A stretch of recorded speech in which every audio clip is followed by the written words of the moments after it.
on se met en configuration, ce qu'on appelle configuration d'interpellation. De l'équipement, du matériel, des armes.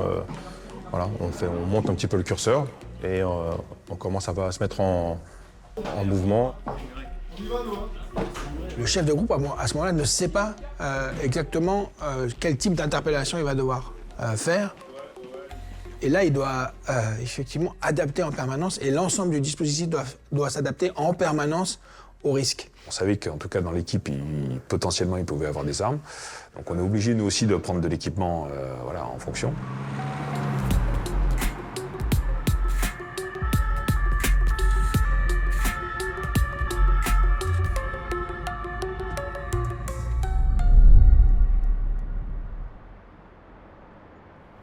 On va faire le petit train un petit peu derrière eux en prenant de la distance quand même. Ouais, j'ai de nouveau la voiture qui est revenue pleine balle et qui là revient derrière moi. Ouais, reçu. Ouais, c'est parti tout droit, gros.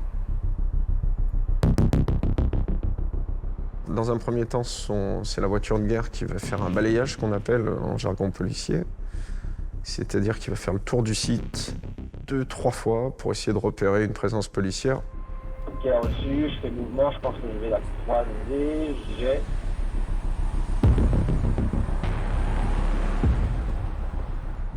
Ouais, reçu. On va se répartir un petit peu en satellite autour et puis on va se mettre en mode veille. On va patienter encore un peu parce que je pense que la soirée n'est pas finie. Merci à vous. Là, il faut vraiment faire attention parce que ça, on est en pleine nuit. Il n'y a pas beaucoup de monde. Ouais, à tous, j'ai le tracteur à vue. J'ai le tracteur à vue. Je suis derrière. Ouais, c'est suivi. Ils sont quand même très, voilà, ils sont à l'affût, eux, donc on peut être facilement repérable. Ça suit le cheminement classique.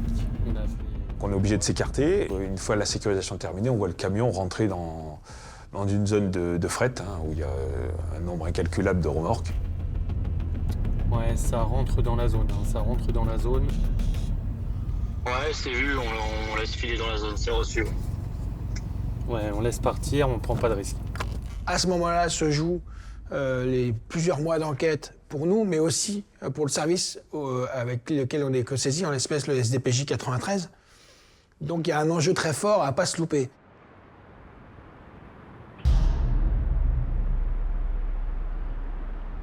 Et donc l'adrénaline, l'excitation, elle est toujours maintenue à distance pour pas qu'elle nuise à notre efficacité sur le terrain. Mais elle est là, évidemment. Et d'ailleurs, elle est là parce que si elle n'était pas là, on changerait de métier.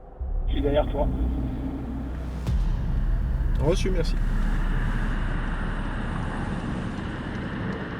Une trentaine de minutes à peu près, et là on voit la voiture à nouveau se mettre à tourner pour vraiment rechercher toute présence policière, que ce soit de patrouille lambda ou de véhicules civils.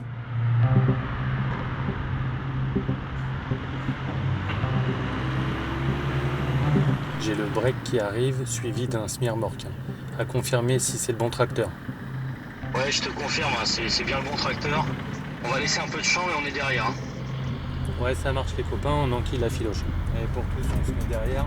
Et là, c'est à ce moment-là où ils sortent de la zone industrielle avec la remorque attelée sans que personne se soit rendu compte du vol.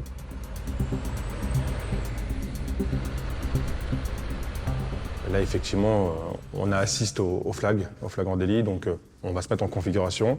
Ouais, c'est vu là, je vais laisser ma place à Toulouse. J'attends juste un changement de direction et je fais ça.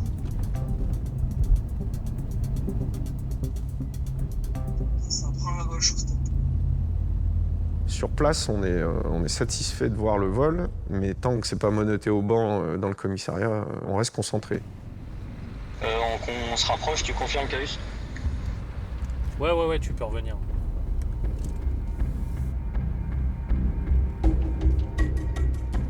La question, c'est de savoir à quel moment l'interpeller. Un, pour être sûr d'avoir l'équipe en entier. Deux, en sécurité. En sécurité pour eux, pour les tiers et pour nous. Voilà, c'est un peu le triptyque. Ouais, donc pour tous, ça clignote à gauche et ça s'engage sur l'autoroute.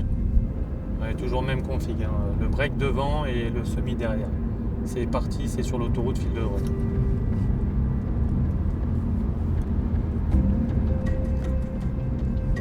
les prend en filature, les deux véhicules se suivent, le véhicule break, ouvre la marche, le camion est juste derrière lui, et là on s'organise. Pour ceux qui sont derrière, on vient de passer le PK 140. PK 140.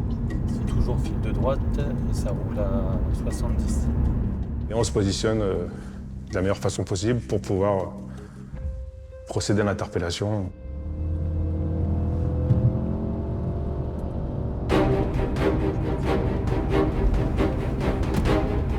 Le problème, c'est qu'on est sur la voie publique, dans la circulation, avec des tiers.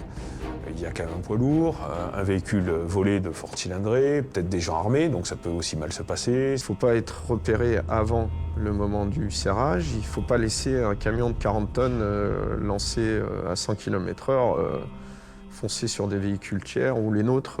Ça peut être très dangereux. C'est au niveau de droite. Affirmatif, j'allais l'annoncer, effectivement, on l'a toujours. Il est 100 mètres devant. À un moment donné, il y a eu un ralentissement suite à un bouchon un peu plus loin. Donc du coup, les véhicules étaient quasiment à l'arrêt, on était bien positionnés. Pour un arrêt. Ouais les gars, là on a une opportunité, il y a un ralentissement devant, qu'il y a un véhicule qui passe devant là. Qu'il y a un véhicule qui passe devant rapidement. On arrive à être en situation favorable, donc là je donne un go, je donne un top interpelle. Ouais, c'est bloqué devant là, c'est bloqué devant. Attention pour tous, top interpelle, top interpelle, top interpelle, c'est parti. Police, montez main, montez main, montez main, montez main, montez main sur le volant.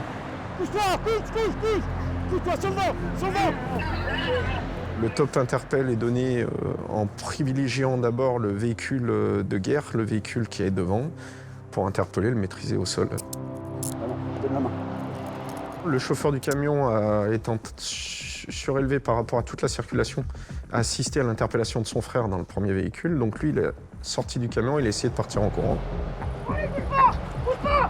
À terre, mets-toi à terre. Au sol.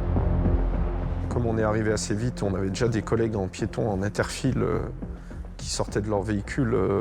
Et on l'a interpellé, on l'a plaqué au sol, au milieu de l'autoroute. Menotté. Ok, clair, debout, lève-toi. Lève-toi. Une fois que l'interpellation est faite, qu'on s'aperçoit que c'est positif, qu'on a vraiment interpellé les mecs en flagrant délit, on sait qu'on a fait notre part du boulot par rapport au SDPJ 93. C'est ce qu'on appelle souvent un peu la cerise sur le gâteau. Voilà, c'est le petit moment, alors qui dure pas longtemps, hein. La phase d'interpellation, c'est un an de travail et c'est 10 ou 30 secondes d'excitation et de plaisir parce que voilà, c'est l'aboutissement, on arrivait déjà à la fin, à faire que l'affaire se déroule bien, dans de bonnes conditions et à interpeller les individus sans casse, quoi.